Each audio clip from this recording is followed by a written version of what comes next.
할렐루야. 예수님의 십자가의 길을 표현하는 귀한 찬양에 은혜 받은 줄로 믿습니다.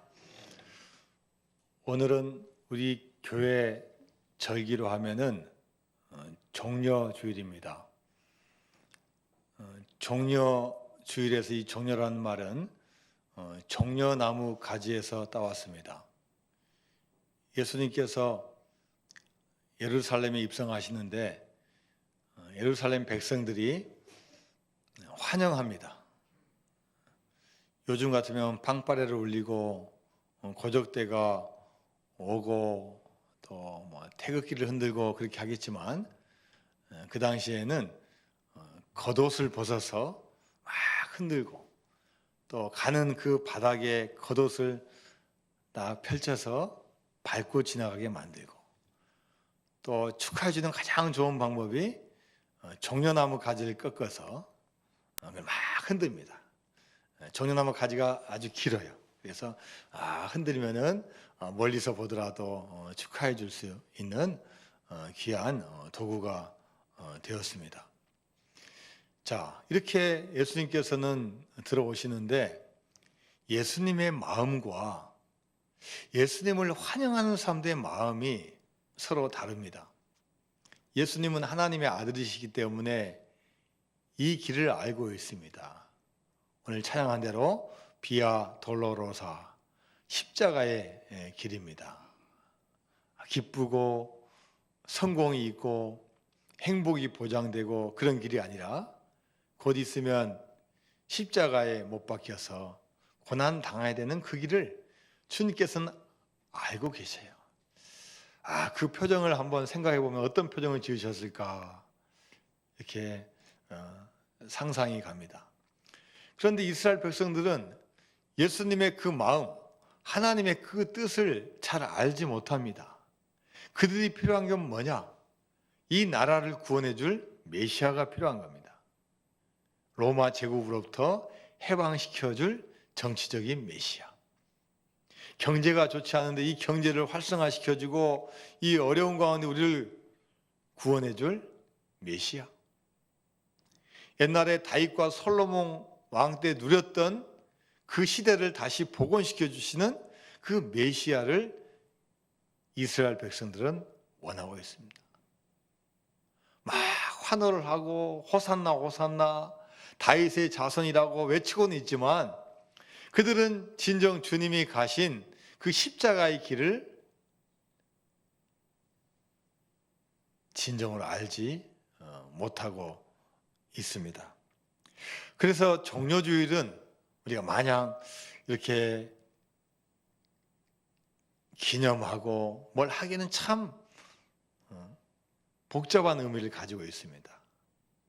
지금 이 시대를 살고 있는 우리도 종려주일을 맞이하면서 진정 우리는 예수님의 길, 그 길대로 우리가 가고 있는지, 우리가 믿음의 길이 과연 그분이 가신 길을 제대로 알고 우리가 그분을 환영하고 호산나 외치고 박수할 수 있는지 우리가 다시 한번 생각해 볼 수 있는 귀한 절기인 것 같습니다. 지난 주간에는 수에즈 운하를 지나가는 한 큰 배가 좌초가 되었습니다. 무려 배의 길이만 해서 400m가 되고 무게가 22만 톤입니다. 위성에서 찍은 사진을 보니까요, 수에즈 운하가 폭이 200m가 넘는데 이 배가 가다가 삐뚤어져 가지고 이 대각선으로 해서 이 뱃머리가 바닥에 딱 땅에 묻혔는데 배가 워낙 크니까 이 통로를 다 막아버렸어요. 그래서 수에즈 운하를 지나가던 수백 대 배가 지금 대기하고 있다는 겁니다. 사진을 보니까 그 앞에 포크레인 한 대가 있는데요. 이야, 고목에 달라붙은 매미도 아니고 포크레인이 얼마나 작은지 참 우습게 사진이 느껴졌습니다. 언제 이게 정상으로 돌아올지 모르지만 지금도 이 수에즈 운하는 통행이 꽉 막혀 있어요. 자, 여러분, 이 수에즈 운하를 통과하는 이 통과세가 얼마인지 아십니까?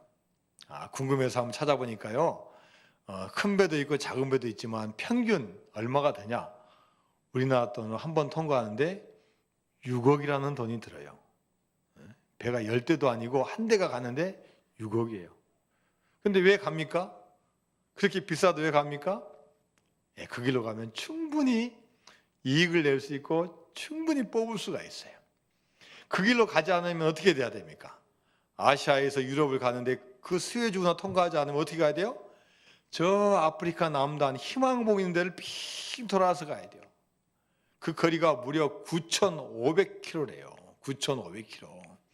기름값만 몇 억이 들고 화물선이 빨리 갈 수 없으니까 뭐 시속 50km 이상 가기 힘드니까 그 계산해 보면요. 몇 주가 걸리는 거예요. 비용으로 따지면 몇십억 드니까 차라리 6억 내놓고 6억을 주고 그것을 통과한다는 겁니다. 그런데 사고로 인해서 그 운하가 막히니 지금 어마어마한 지금 혼란을 초래하고 있습니다. 여러분, 우리가 인생길도 마찬가지입니다. 우리가 얼마든지 좀 비용을 들인다 할지라도 지름길로 가고 좋은 길로 간다면 얼마나 좋겠습니까? 그런데 그것이 막혀 있다면 더 많은 비용과 더 많은 수고를 통해서 삥 돌아가야 됩니다. 자, 오늘 본문에서는 하나님의 말씀을 읽으면은 그 말씀을 잘 이해하고 그 말씀대로 은혜를 받고 또 말씀에 큰 열매를 맺어야 되는데 그렇지 못해서 지금 답답해한 한 인물이 나옵니다.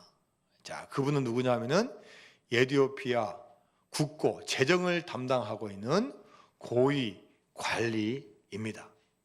자, 이분이 예루살렘에 예배를 드리러 왔다가 예배를 드리고 돌아가는 길에 수레위에서 성경을 읽고 있는데 이 성경 말씀이 이해가 안 되는 거예요.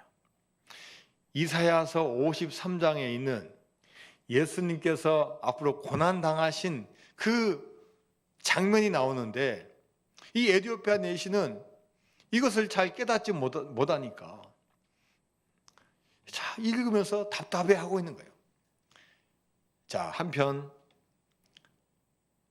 빌립이라는 초대교회 7 집사 중에 한 명인 빌립은 사마리아 땅에 가서 복음을 증거하고 있습니다. 그런데 주의 사자가 나타나서 빌립에게 이야기합니다. 빌립아, 너의 도움이 필요한 한 사람이 있다. 남쪽으로 쭉 내려가서 가사에까지 이르러라. 그러면 내가 도와줄 사람이 한 명 있다. 주의 사자의 말씀을 순종해서 남쪽으로 내려갔는데 아니나 다를까 길가에서 딱 지나가는 수레가 있는데 그 수레에 의해서 고개를 갸우뚱하면서 뭔가를 잊고 있는 한 사람이 있어요. 자, 그래서 하나님께서 나에게 이 사람을 도움 달라고 하는 모양이다 하고 그 사람에게 달려가서 묻습니다. 자, 혹시 나의 도움이 필요합니까? 이 말 듣는 에티오피아 내시가 제가 지금 하나님 말씀을 읽고 있는데 도대체 이 말씀이 무엇인지 이해가 되지 않습니다. 해석이 되지 않습니다. 저를 좀 도와주십시오. 이때 빌립이 그 말씀을 풀어주는데 이 말씀이 지금 우리 구약성경 이사야서 53장 말씀에 나와 있어요. 하나님의 말씀, 하나님의 예언을 이사야 선지자가 받아 적었어요. 앞으로 올 메시아 예수님에 대해서 나오는 그 장면이 오늘 사도행전 8장 몇 절입니까? 32절과 33절의 구약 성경에 인용되어 있습니다. 자, 그 당시에 빌립이 해석해주고 그 다음에 에티오피아 고위 관리가 읽었던 그 말씀을 우리 한번 같이 읽어볼까요? 자, 시작. 읽는 성경 구절은 이것이니 일렀으되 그가 도살자에게로 가는 양과 같이 끌려갔고 털 깎는 자 앞에 있는 어린 양이 조용함과 같이 그의 입을 열지 아니하였도다. 그가 굴욕을 당했을 때 공정한 재판도 받지 못하였으니 누가 그의 세대를 말하리요 그의 생명이 땅에서 빼앗김이로다 하였거늘. 자, 이사야서 53장에 나와 있는 이 말씀을 지금 이 에티오피아 고위 관리가 읽고 있는데 이 말씀의 내용이 뭐냐? 한 양이 도살자에게 지금 끌려간다는 내용입니다. 그리고 이 양이 이제 털을 깎게 됐는데 털을 깎아도 아무 반항이나 아무 대항하지 않고 그냥 묵묵히 아무 말도 하지 않고 조용히 털 깎임을 당한다는 내용이에요. 자, 이 내용을 빌립은 알고 있지만 구약 성경만을 알고 있고 구약 성경에서 예언은 했지만 누가 가르쳐 주지도 않고 이 조그마한 부분을 어떻게 이 에티오피아 고위 관리가 알겠습니까? 몰라요. 양이 잡혀간다. 양이 털 깎는다. 말하지 않는다. 이 내용은 알 수 있지만 과연 그가 누군지, 이런 고난을 당하는 그가 진짜 양인지 짐승인지 어떤 사람인지 어떤 선지자인지를 모르는 거예요. 자, 그리고 또 그 뒤에 나오는 33절 말씀 같이 읽어볼까요? 33절. 자, 시작. 그가 굴욕을 당했을 때 공정한 재판도 받지 못하였으니 누가 그의 세대를 말하리요? 그의 생명이 땅에서 빼앗김으로다 하였거늘. 갑자기 양 이야기 하다가 또 갑자기 이제 분위기가 바뀌어가지고 이분이 재판을 받는다는 거예요. 재판을 받는데 재판을 받으면 판사에 의해서 공정한 재판을 받아야 되는데 공정한 재판도 받지 못해요. 빌라도 총독이 재판하는데 자기가 보기에는 예수님이 죄가 없어요. 뭐 감옥에 가두거나 처형을 할 수 있는 상황이 아닌데 자꾸 압력이 들어오는 거예요. 유대 종교 지도자들의 압력, 백성들의 여론, 이게 무서운 거예요. 자기가 총독으로서 이 자리를 유지하기 위해서는 내가 공정한 재판보다는 여론을 들여야 되고 그 압력을 들여야만이 자기가 살아남는 거예요. 그래서 잘못된 재판 내린 다음에 나는 이 일과 관계없다 하고 손 씻어버려요.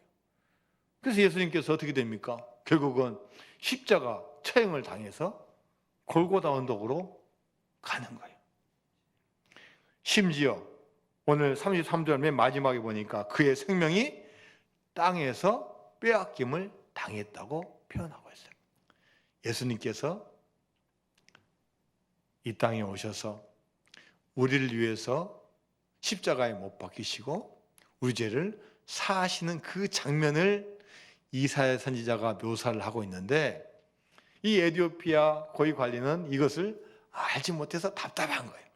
그래서 성령 충만하고 초대교회 지도자인 이 빌립 집사님이 가서 딱 설명해 주는 거예요. 이거는 양이 아닙니다.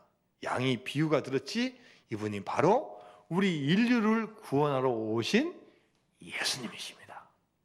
이분이야말로 우리의 구원자이시고 우리를 위해서 십자가를 지신 분이고 부활하셨습니다. 이분을 믿기만 하면 우리가 생명을 얻을 수 있고 구원을 얻을 수 있습니다. 이 빌립이 이사야서 53장을 쫙 풀어주면서 설명을 해주는 거예요. 이 말을 들으니까 어때요? 눈이 번쩍 뜨이는 거예요. 그렇게 혼자 아무리 해석하고 아무리 하려 해도 자기의 틀과 한계로는 벗어날 수 없는데 성경을 잘 알고 있는 이 빌립 집사님이 설명해 주니까 그렇구나 깨달은 거예요. 그래서 수레를 타고 조금 가다가 보니까 뭐가 있어요? 물이 있어요. 물이 있으니까 내가 드디어 하나님의 사람을 만났다. 내가 세례를 받아야 되겠다. 그래서 세례를 받습니다. 오늘 본문이 길어서 뒤에까지 읽지 않았지만 오늘 본문 30 몇 절이에요? 38절과 39절 말씀 같이 읽습니다. 38절과 39절 말씀 시작. 이에 명하여 수레를 멈추고 빌립과 네시가 둘 다 물에 내려가 빌립이 세례를 베풀고 둘이 물에서 올라올새 주의 영이 빌립을 이끌어 간지라 네시는 기쁘게 길을 가므로 그를 다시 보지 못하니라. 이제 드디어 이 에티오피아 네시 고위관리가 빌립에게 세례를 받았어요. 그때 하나님께 주신 그 감동이 밀려왔겠죠. 나는 이제 진정으로 주의 자녀가 되었어. 나는 이제 구원자를 만났어. 나는 이제 예수를 믿는 성도가 된 거야. 이렇게 딱 기쁨을 느낄 때 딱 보니까 벌써 자기에게 세례를 주던 빌립은 사라져 버렸어요. 그래, 나는 이제 나의 고국으로 돌아간다. 그러나 이제는 깨닫지도 못했고 알지도 못하고 예배를 드려도 답답함이 있었는데, 이제는 내 고국 에티오피아에 가서 내가 진짜 하나님의 예배를 드리고 하나님은 복음을 전하야겠다, 이런 기쁨을 가지고 에티오피아로 돌아가는 장면이 오늘 본문의 말씀입니다. 할렐루야. 지금 저와 여러분은 이렇게 같이 말씀을 나누고 있고, 이 책 한 권에 구약 성경과 신약 성경이 한꺼번에 같이 있어요.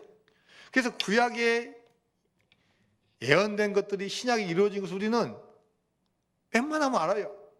설교 시간을 통해서 알고, 또 들어서 알고, 또 대충 보면 감으로도 알아요.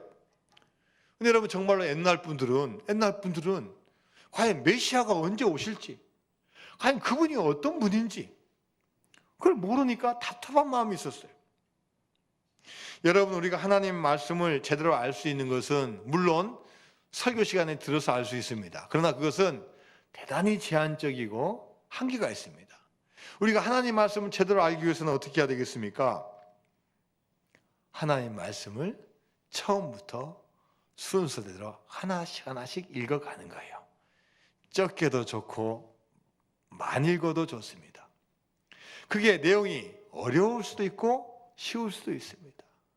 감동이 될 수도 있고 전혀 지루해서 읽기 힘들 때도 있습니다. 그러나 알아야 될 것은 우리가 하나하나 읽어 나갈 때 하나님께서 그 때와 그 순간에 맞춰서 우리에게 은혜를 주시고 깨닫는 지혜를 허락하여 주실 줄로 믿습니다.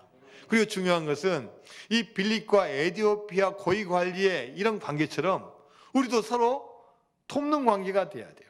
목사가 성도를 돕고, 성도끼리 돕고, 조장이 조언을 돕고, 부장님이 부원을 돕고, 서로 직분자들이 돕고, 서로 물어보고, 이렇게 돼야 돼요. 우리는 처음부터 성경을 다 잘 알 수 없지만 하나님의 말씀을 사모하고 나아갈 때, 서로 협력할 때 하나님께서 하나하나 계시해 주시고 알려주시는 그런 축복을 우리에게 주신 줄로 믿습니다. 스티븐 모티어라는 한 분이 열려라 성경이라는 책을 썼습니다. 그 책에서 이런 표현이 있습니다. 성경이 스스로 말하게 해야 합니다. 그래야 성경이 실제로 말하고자 하는 것을 알 수 있습니다. 하나님은 자신을 성경을 통해서 드러내셨습니다. 그래서 우리가 하나님의 뜻을 아는 가장 좋은 방법은 성경을 계속해서 읽는 것입니다.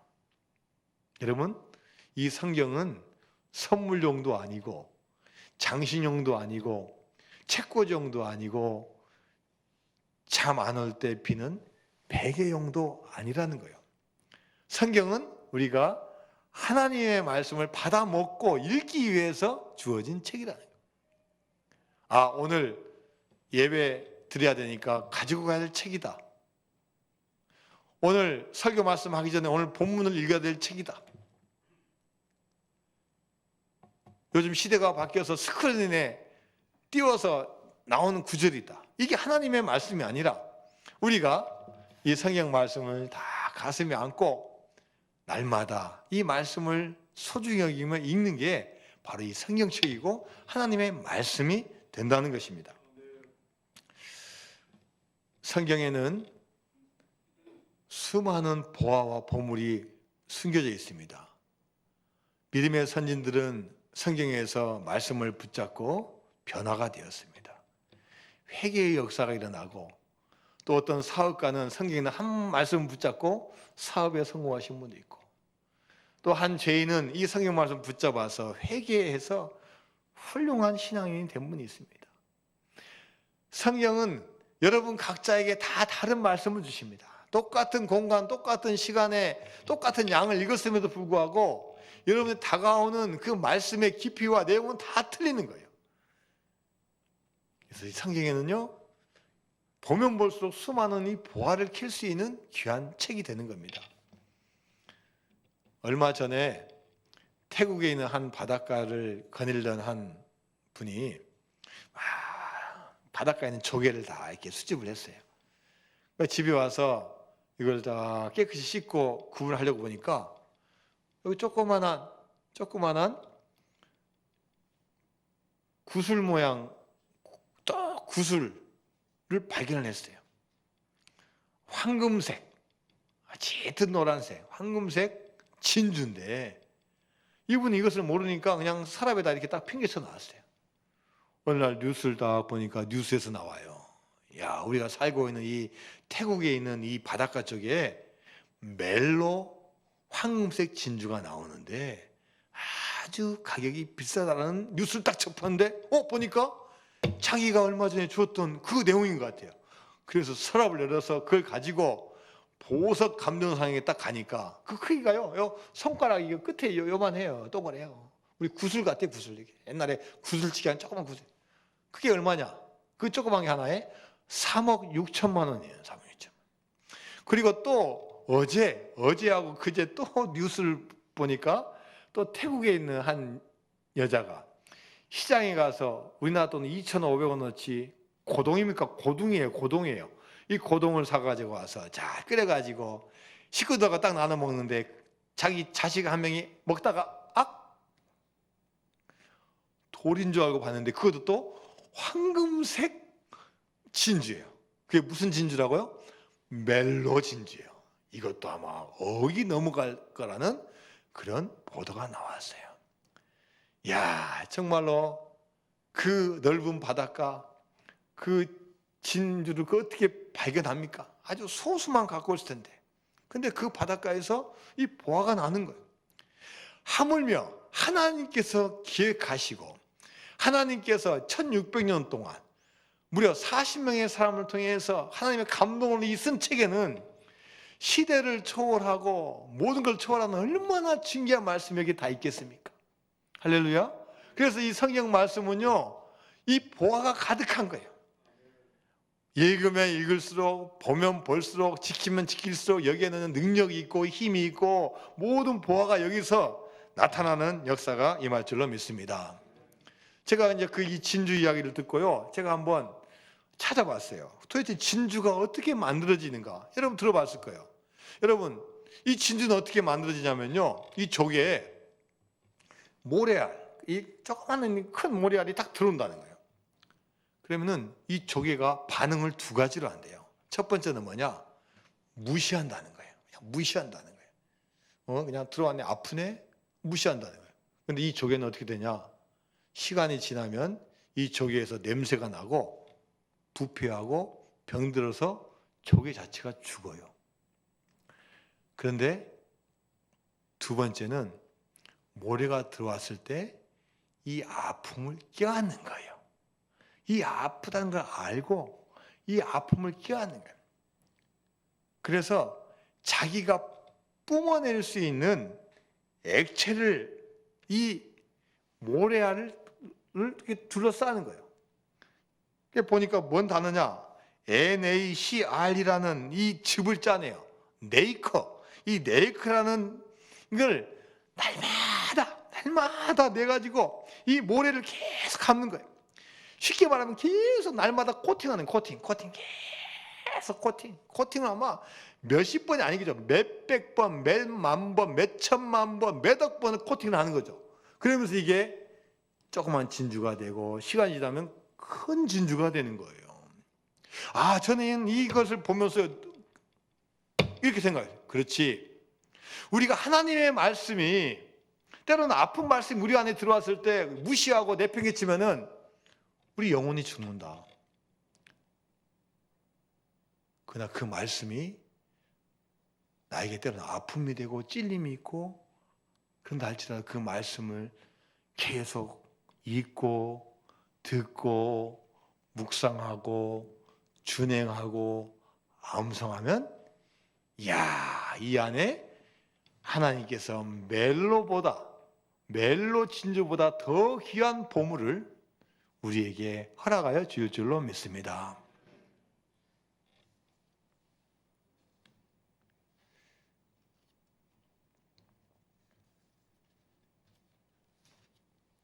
지금 에티오피아라는 나라는 인구가 거의 9,500만 명이 넘어서 1억이 조금 안 됩니다. 제가 종교를 딱 보니까요, 종교가 에티오피아 정교회가 한 43%, 그다음에 이 아프리카 이슬람이 셉니다. 이슬람이 한 30 몇 프로.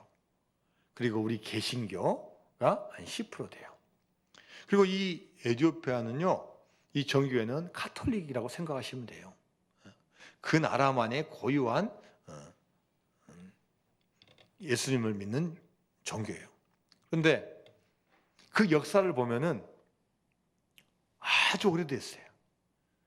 우리는 우리나라 천주교와 기독교 역사가 불과 200년, 300년도 채 되지 않아요. 그런데 이 에티오피아는 오늘 본문에 나오는 누가 나와요? 에티오피아 내시 고위 관리가 예루살렘에 예배하러 왔다는 것은 벌써 하나님을 믿는 사람이에요. 그리고 성경책을 읽고 있어요. 잘 깨닫죠, 성경. 그러니까 이미 하나님을 믿는 나라예요. 어떻게 언제부터 하나님을 믿었을까? 딱 가보니까요, 성경에 나와 있어요. 에티오피아 여왕이었던 시바 여왕이 은과 금과 각종 보물을 가지고 그 당시에 최고의 지혜로운 왕이라고 누굴 찾아갑니까? 솔로몬 왕을 찾아가는 거예요. 솔로몬 왕 얼마나 유명하니까 그 당시에요.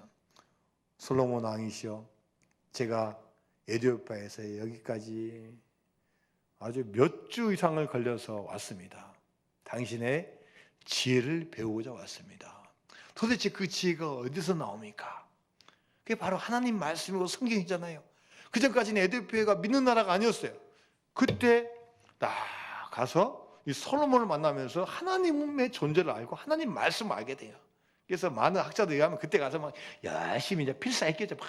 막 보고 베낀 거 오고 막 돈으로 사오고 물질 주고, 심지어 이 시바 여왕이 솔로몬하고 동침을 해가지고 와서 아이를 낳은 거예요. 그래가지고 지금도 에티오피아 가면요, 유대인들이 많아요. 유대인민족. 그 역사를 보면 솔로몬 왕 때부터 하나님을 다 믿고 계속 왔어요. 이 아프리카가 수많은 역사적인 격변이 있고 막 이슬람이 오고 막 수많은 왔어도요, 이 에티오피아는 그 전통을 잘 지켜서 지금 하나님을 잘 믿는 나라가 된 거예요. 여러분, 우리가 하나님 말씀을 사모하고 하나님 말씀을 기록하고 하나님 말씀을 읽고 하나님 말씀을 준행할 때 하나님께서는 그 개인과 그 공동체와 그 나라에 수많은 보물들을 주시고 세상의 어떤 나라보다도 귀한 나라로 삼아질 줄로 믿습니다. 사도 바울이 복음을 전하기 위해서 1차, 2차, 3차 여행을 계속합니다. 초대교회 시절이니까 복음은 전해야 되고 사람은 없고 하니까 한 군데 오래 있을 수가 없어요. 막 고린도 가고 데살로니가 가고 에베소 가고 뭐 안 가는 데가 다 가요. 데살로니가에서 복음을 전하다가 쫓겨나요. 반대하는 유대교인 지도자에 의해서 막 쫓겨나요. 그래서 어쩔 수 없이 도망가가지고 베레아라는 도시에 가는데, 이 베레아는 교인들이 분위기가 틀린 거예요. 눈초리가 틀리고 하나님 말씀을 받는 그 자세가 틀린 거예요. 그래서 이 누가는 사도행전을 통해서 이 베레아 교인들에 대해서 표현하고 있어요. 자, 사도행전 17장 11절 말씀을 읽어볼까요? 시작. 베레아에 있는 사람들은 데살로니가에 있는 사람들보다 더 너그러워서 간절한 마음으로 말씀을 받고 이것이 그러한가 하여 날마다 성경을 상고하므로. 자, 이 사도 바울도 웬만하면 누구하고 비교하지 않아요.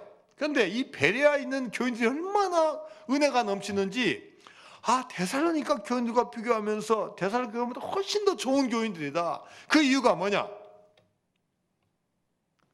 하나님 말씀을 어떻게 한다고요? 하나님 말씀을 간절한 마음으로 받고, 그냥 와서 듣는 게 아니라 하나님 말씀할 때 하나님께서 우리에게 주신 말씀을 간절한 마음으로 받고, 그게 끝난 게 아니라 이것이 그러한가 하여 날마다 성경을 상고함으로, 주일 한 번만 듣고 끝나는 게 아니라 이게 진짜 이게 하나님 말씀이야? 진짜 이루어진 거야? 하면서 이 말씀을 날마다 읽고 연구하고 공부했다는 거예요. 자, 제가 이 본문을 다른 성경책 찾아보니까 이렇게 표현되어 있습니다. 베레아에 있는 사람들은 데살로니가 사람보다 훨씬 나았다. 그들은 바울이 전하는 소식을 열정적으로 받아들였고, 그가 하는 말이 성경적 근거가 있는지 알아보려고 날마다 그를 만나 성경을 연구했다. 오늘 목사님 설교했으니까 그래 오늘 좋아 됐어. 일주일 동안 믿음으로 살아야지. 물론 이것도 소중합니다. 그래야 되죠. 그러나 이 베레아에 있는 교인들은 이야 혹시 목사님이 성경 말씀을 한 게 아니라 자기 이야기 한 거 아닌가? 한번 따져보자.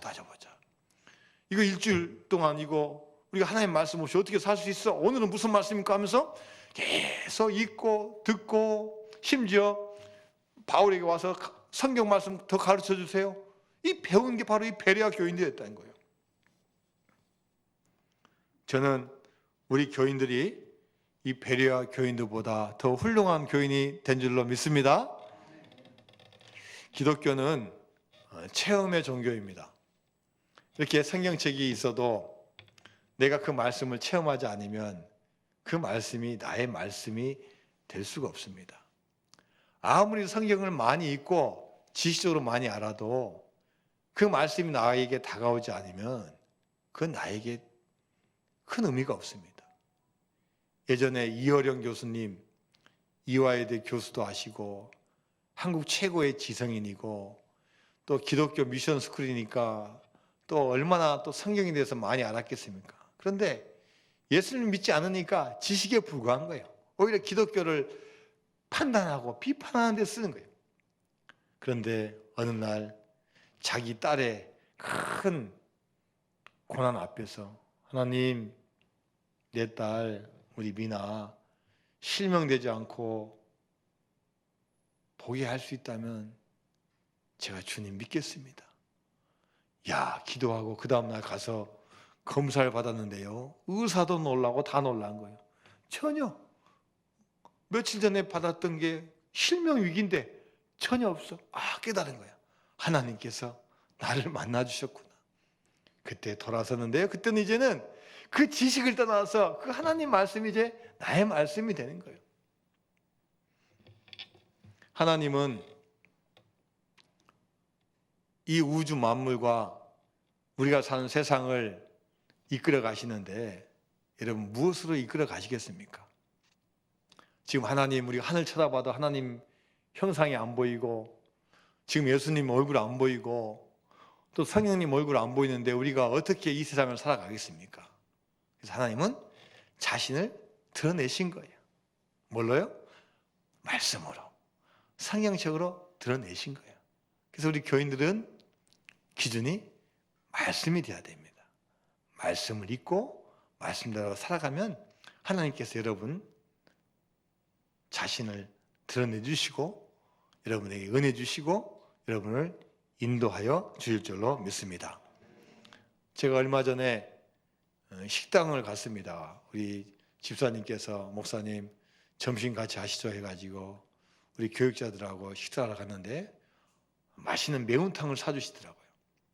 매운탕을 사주셔서 매운탕 끓인 게 다 브루스타 위에다가 딱 끓이는데 옆에 모래시계가 있어요. 모래시계가 뭔지 아십니까? 사우나 가면 이렇게 탁 하면은 가는 모래가 쫙 오잖아요. 딱 오잖아요. 딱 이 모래시계 만든 제작자는 만들 때부터 설계해 놨어요. 이건 3분짜리, 이건 5분짜리, 이건 10분짜리. 그럼 사우나 있는 거 몇 분짜리예요? 요즘 코로나 때문에 사우나 가시면 안 돼. 네? 딱 가서 식당에 있는 분이 모래시계를 탁 거꾸로 하시더만. 이거 될 때까지는 절대 드시면 안 됩니다. 딱 제가 호기심 있어서 딱 시계 재보니까 딱 5분 걸려요. 딱 5분 매운탕이 딱 끓으니까요. 그때 딱 먹으니까 얼마나 맛있는지. 좀 더 빨리 먹었으면 좀 덜 익었을 수도 있고 또 너무 늦게 먹으면 또 기다려야 가니까 딱 그 식당에서는요 모든 테이블마다 모래시계를 전부 다 놔뒀어요. 다 5분짜리 사가지고 다 놔뒀어요. 자, 여러분 이 모래시계 제작자는 이 기능을 다 알고 있고 의도를 다 알고 만드는 거예요. 자, 천지만물을 만드신 하나님께서는 태초부터 이 세상 끝나는 그날까지 다 기획하시고 다 설립해 놓으셨어요. 우리는 그것을 알지 못하니까, 잘 보지 못하니까 우리는 아유, 진짜 하나님 계실까? 죽음 이후 세계가 있을까? 이렇게 하지만 하나님은 이미 다 성경책이 다 계시해 놓으셨어요. 그래서 우리는 인생의 문제, 삶의 문제, 죽음의 문제, 모든 문제를 성경을 보면 다 알 수 있는 거예요. 할렐루야. 그래서 여러분, 하나님께서 모래시계보다 더 정교한 이 플랜을 성경을 통해서 보여주셨기 때문에 우리가 성경 말씀 탁 열심히 읽으면요, 방황한 일 없어요. 혼란스러운 일 없어요. 인생 헛되게 살 일 없어요. 잘 듣고 잘 읽고 또 잘 준행하면 값진 보화를 하나님께서 저와 여러분에게 허락하여 주실 줄로 믿습니다. 이번 주는 고난주간입니다. 예수님께서 잡히시고 십자가에 못 박혀서 죽으시는 그런 주간입니다. 우리를 사랑하시기 때문에 독생자 예수를 이 땅에 보내주시고 우리 구원의 계획을 독생자를 통해서 하나하나씩 진전을 시키신 겁니다. 누구를 위해서입니까? 나의 아내도 아니고 나의 남편도 아니고 그 누구도 아닌 바로 나예요. 교회 안 다니는 누구 불신자를 위해서도 아니고 바로 나를 위해서 예수님은 십자가를 지셨습니다. 그 감사. 누가 우리의 생명을 남에게 주면서 희생할 수 있겠습니까? 오직 예수님만이 우리를 할 수 있는 겁니다. 우리를 위해서 보혈의 피를 흘려주신 주님을 생각하면서 여러분, 이 고난주간 뜻있게 보내는 귀한 기간이 될 줄로 믿습니다. 다 같이 우리 찬양합니다.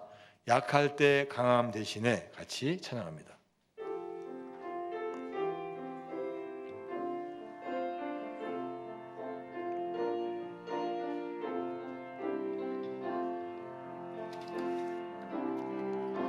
약할 때 강함 대신에 나의 보배가 되신 주 나의 모든 것